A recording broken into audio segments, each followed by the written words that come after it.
What up, y'all? Coming at you live here from Chillicothe, here out at Old Crow.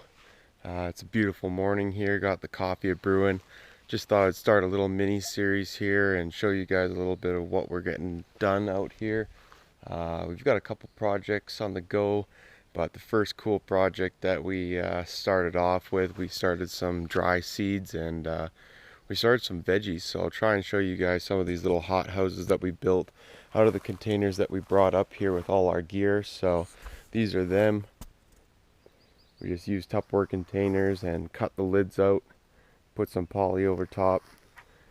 We got multiple vegetables going on, but they're working out pretty good. It's only been a couple weeks and got a lot of growth going on. So the greenhouse construction will be coming to you pretty soon here.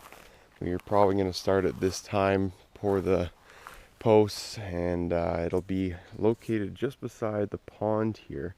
And we're going to try some solar out and try and get a pump going and have that thing fully irrigated off solar, which will be pretty awesome. But it's a beautiful morning out here, and there's more projects to come, so stay tuned.